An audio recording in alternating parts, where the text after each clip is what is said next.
relationship. I'm gonna say that again. Women are terrible people when they have leverage over you in a relationship. I'll give you an example. Let's say you move in with a girl, right? You're staying at her spot, you're crashing there, whatever. You're not paying any of the rent. She's trying to help you out, whatever. As the days progress, she's going to become more annoyed, more bitchy, and agitated with you. Rightfully so, because women don't respond favorably to lazy men, okay? Because their attraction circuitry is based around a guy that can provide security. You sleeping on her couch every day is inherently going to turn her off. Now, let's flip the roles. Let's say you have an apartment and she crashes at your spot, right? Are you going to get as annoyed with her as quickly? Probably not, because men have far more tolerance for creating resources for women and children than women do, right? Like, men are designed to create excess resources, not just for themselves, but for their family. Women aren't built that way. So, and this is something that a lot of guys like don't understand. And they buy into this egalitarian mindset that men and women are the same. They're not, dude, at all. And like, where are you getting this information from? Like, it's a biological reality. You think women are just natural? So, and this is something that a lot of guys like don't understand. And they buy into this egalitarian mindset that men and women are the same. They're not, dude, at all. And like, where are you getting this information from? Like, it's a biological reality. You think women are just naturally less tolerant to putting up with people's stuff? Yes, women are far less tolerant of incompetent men that can't produce and protect and provide. Yes. Do you have any studies for that? What was that? Do you have any studies for that, or you're just pulling that out of the air? I mean, it's a biological fact. You can countless psychology books on this. Women prioritize security, right? And men prioritize replication. So women prioritize survival value from the guy. Can he protect and provide for me? And then men prioritize replication value. Is she hot?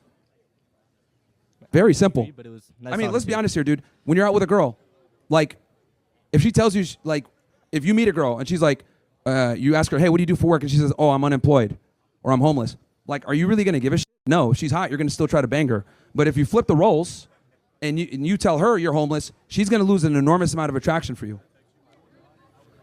I hope that most men wouldn't want to marry someone who's unemployed.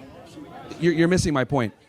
But like, I'm not. I think it applies to both sides. What I'm trying to say is that your ability to provision is a large part of what makes you attractive, and a woman's ability to provision, we don't give a shit.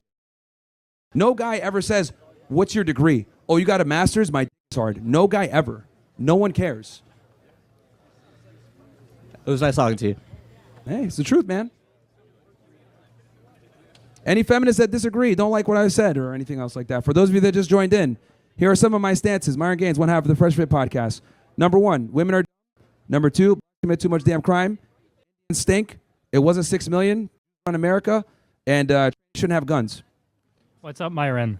I think I want to go back to the women in voting issue. So Sure. This question has been asked before, but I want to ask you again just to make sure. You think if women were included in the selective service that they should be entitled to have the right to vote? Well, I'm not a fan of women being in the military at all. Yeah, but honestly. assuming that, especially in combat roles. Maybe support, but not combat at all. Yeah, but assuming that they were, the liberal agenda. Yeah, then we can make, like, at that point, we can make exceptions because obviously at that point it's earned. Yeah. Okay, then what about men who are on the selective service list, but because of some life circumstances or disabilities, for example, they'll never actually serve, so they don't really have a stake in the country in the way that other men who might serve do? Well, I mean, that's for the military to decide. They can bring you in and evaluate you and then decide if you're fit for duty or not. That's kind of their thing. But the point is that you still have to, so put yourself into the selective service at 18. Do you think that those men who have no chance of ever actually serving, that they deserve the right to vote? If so, why? More of a right than women do. Why is that? Because they have skin in the game automatically. If you don't enroll in the selective service, there's consequences for that.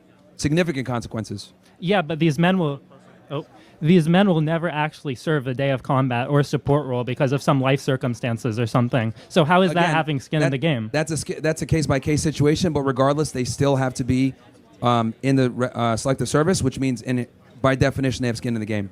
Now, are there going to be some exceptions and nuanced examples like you're trying to present? Sure.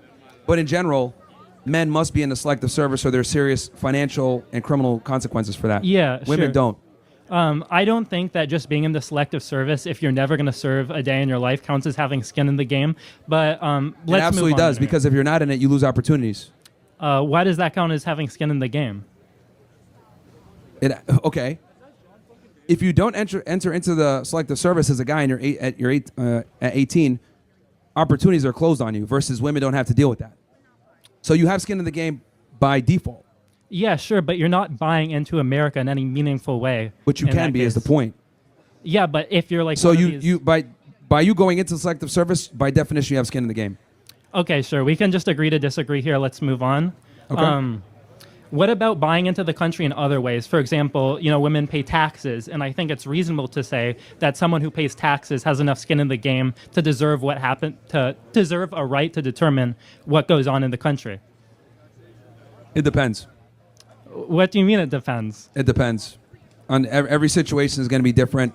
Like I said before, it depends on what their service is. If they just have like a regular job or whatever, and they're paying taxes, I still think, basically, my position is this: we got to go back to a patriarchy that isn't cucked. Okay. We have a gynocentric patriarchy where men are responsible for everything, but they don't have any real authority. Versus women are not responsible for anything, but they have all the same authority. That's my problem. I think women who pay taxes, work their own job, are bought into the country enough to deserve a right to vote. I think that's... Okay, we can agree to disagree then. Okay, I gave sure. you my positions. I don't think they have skin in the game, which I established with selective service and other things. You think that doesn't count, but that's fine. Yeah, sure. One last thing, I'd like to announce that on March 27th, we're actually having, I know one of your close friends, Destiny, here at UF2. Was that the 27th Destiny is going to be here? Yeah. Cool. Come into the Wrights Grand Ballroom.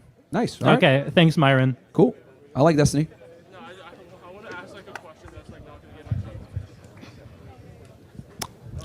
Hey, what's up? I was curious, where do you get your generalizations from? Because you're kind of talking. On what Excuse topic me. specifically? I said a lot. yeah, I gotcha. You're kind of talking about it seems like to me you've spoken to every single woman on the planet. Because I know myself as a person, and I am antithetical to everything you're describing as. Okay, so being a you would woman. identify as a feminist, I'm assuming? Yes. Okay. I think women deserve rights. Okay.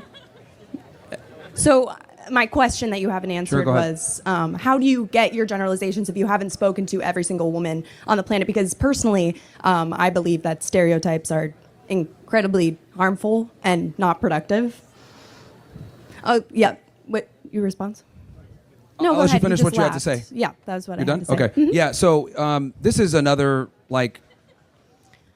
progressive ideology that's kind of, I'll explain what I mean by this. Okay. Stereotypes typically are rooted in Very fact, nice. Very- right? Like, that's what it is, right? Like, Very if helpful. you're walking down the street at night and you see, three black dudes walking towards you with Nike fleeces on, you're probably going to cross the street because you don't want to get mugged, right?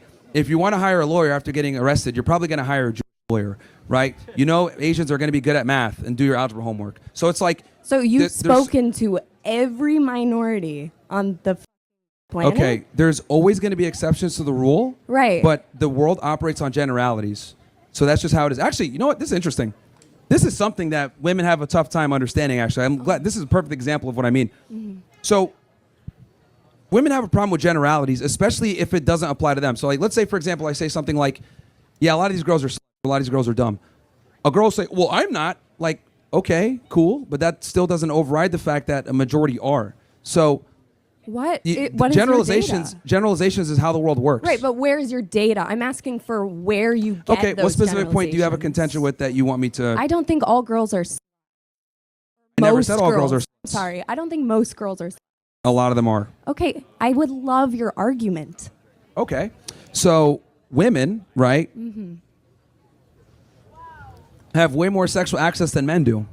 Okay? How so? What was that? How so? Because women are still getting laid while men don't. So what does that show? That shows that women are having sex with the same small percentage of guys, pretty much. Their But where are you getting this information? Because I There's many can pull different- anecdotal information out There's of my many ass, there's many too. different studies that show this, whether it's like the Family Studies Institute or which deals with female promiscuity or whatever. The point is, I'm trying to say is that women have more sexual access than men, and since they have more sexual access to men, they're far more likely to be promiscuous, and a lot of girls are promiscuous. Now, is that every single girl? No, but I do think that men need to adapt to the new normal where a lot of women are promiscuous, and you probably don't want to commit to these girls long term as a guy because that's going to create problems for you. Because we've seen studies where the higher a woman's notch count, right, or sexual partner history, the higher the likelihood of divorce or a failed marriage. Because women don't respond the same to sex as men do. For us, it's like taking a piss. For you guys, it's like, a big deal. Okay, great generalization. Because So women what have far I more w- biological investment in sex. You guys can get pregnant. We don't. So that's what I'm trying to say. So what would you say to men committing the most violence and sexual violence in America? Like how does that play into women? That's like a completely different topic. how? So because you were talking about how woman bad this, woman bad that, woman slut. I never said woman bad. Do you don't think your rhetoric like perpetuates that? Like you don't think like the culture of men are agreeing with your points and going out and making these generalizations of saying I hate women. Women see- deserve less. Yes, and that's precisely what women respond favorably to. Yes. Right. So that's your only generalization you're going to. Yeah, women don't respond favorably to nice guys. So therefore, when you meet a girl and you're seeing her, you can't give her everything and I would love your pedestalize argument her. for that. I'm sorry? I would love your argument for that. That nice guys finish last? Yeah. That's what you're asking? Like nice guys finish last? Yes, I would love to hear it. Okay. I mean, I think it's kind of common sense that Common nice sense, guys that's get not friend an zoned. explanation. What was that? Common sense isn't an explanation. Okay. Like, just get to the point, please. Yeah. So here's the thing. I have a job. I know you don't like that, but You should be in a kitchen somewhere. That'd be a good job. Yeah. But anyway. see, like everyone laughing at that. Like, you don't think that's an issue? Because you're just not accepting like this is like common sense.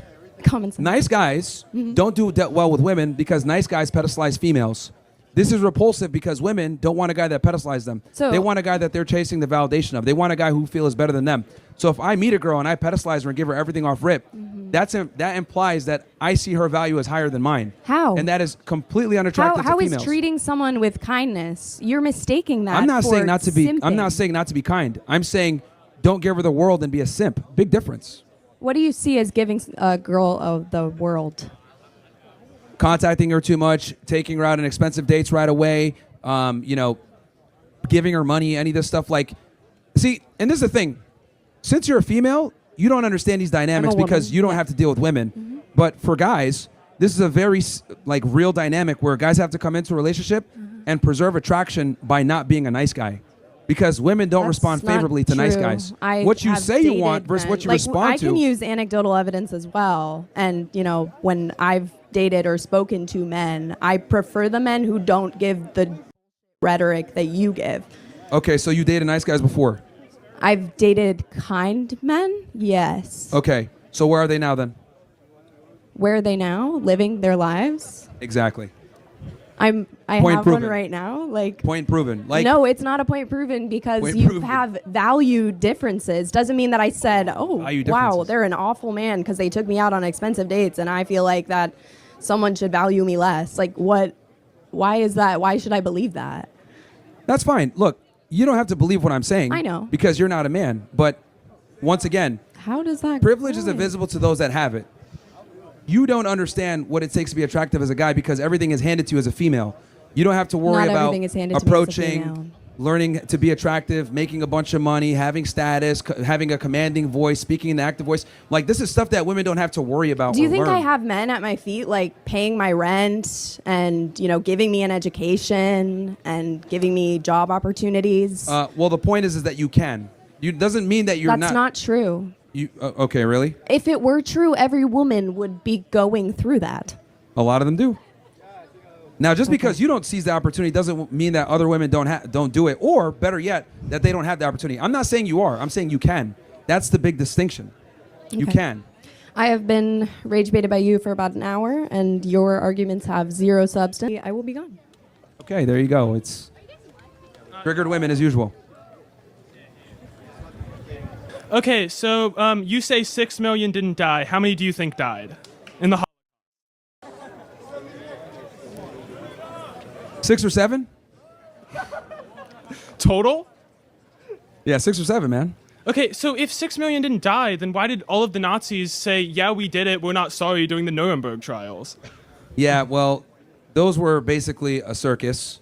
A lot of the testimony was, garnered through and coercion. Going through what? They all died afterwards. It's not like they had anything to gain. They all got hung. It's not like they said that and then were let free. They said that and then got hung by the state. You'd be surprised at how, what you'll admit to when you're being tortured. You know what I mean? This is it's a very real thing. This is why, law enforcement agencies can't take informants and or prosecute cases where CIA individuals torture people, right? This is what got John Kirikow put in jail, essentially. But as far as that thing, look, all jokes aside, I'm not saying the Holocaust didn't happen. What I am saying is a lot of the things that we were told about World War II just don't make sense.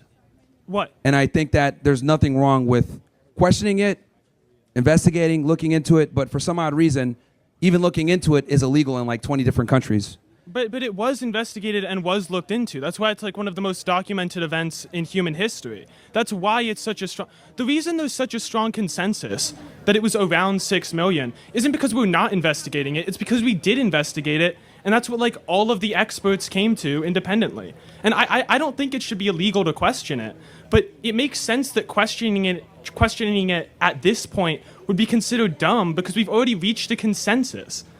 Okay, let me ask you a question. Do you think it committed genocide in Gaza? Yes. Okay. Here's the interesting thing. We watched the genocide happen literally in 1080p 4K. People getting double tapped, kids blowing up, blood and guts everywhere, right? The government to this day says that it was not a genocide. They deny it. So I don't believe in the Holocaust because the Israeli government tells me that it happened. Let me finish my point. I'm trying to draw a similarity here. So we all saw that a genocide happened in 1080p 4K over 2023, into 2025 for almost 2 years, right? But the government denies it, says it's not a genocide. We didn't do any war crimes. We didn't starve them, blah, blah, blah. They're denying it when we have irrefutable proof with video and testimony.